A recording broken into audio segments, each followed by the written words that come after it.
Dr. Sleep, the movie adaptation of Stephen King's sequel to The Shining, is aiming for an R rating. According to director Mike Flanagan, just about as long as there have been Stephen King books, there have been Stephen King movies.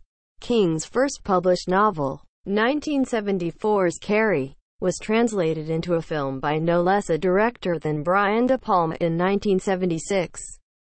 Ever since, King's work has remained a go-to source for Hollywood studios, including several franchises.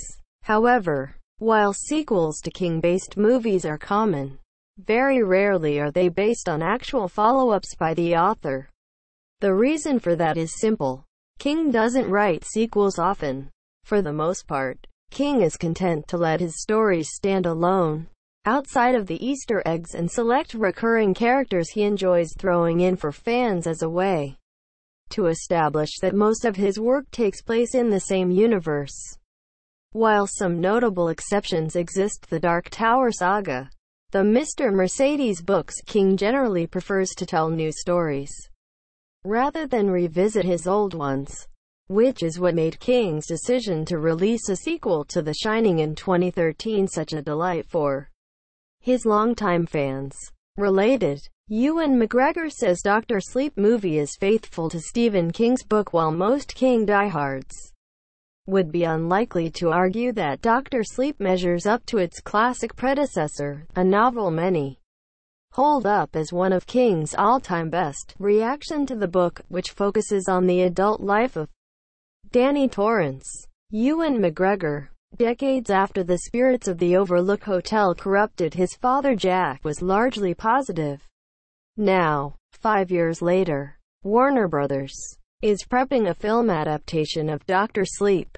For anyone worried that King's sequel will be sanitized of violence, adult content, and language in order to draw in more viewers with a PG-13, director Mike Flanagan tells Collider that the film will likely be rated R.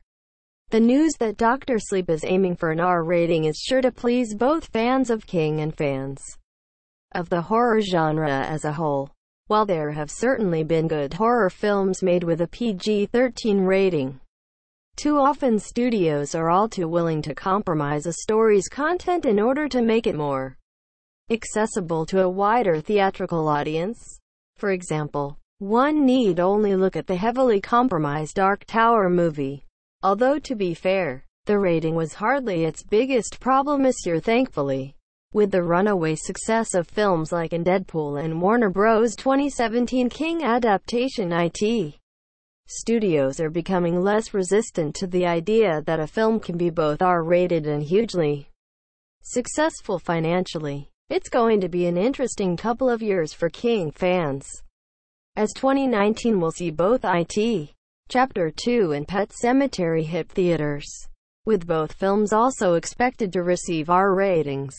A Netflix original film adaptation of King and Son Joe Hill's novella In the Tall Grass is also slated for next year, while Dr. Sleep will arrive in early 2020. In the meantime, Hulu's Castle Rock series is set to return for Season 2, while the Audience Network's Mr. Mercedes show continues to air, and CBS All Access is in development on a limited series adaptation of The Stand. It's good to be the King, and right now, it's good to be one of his fans. Source: Collider tags. Dr. Sleep.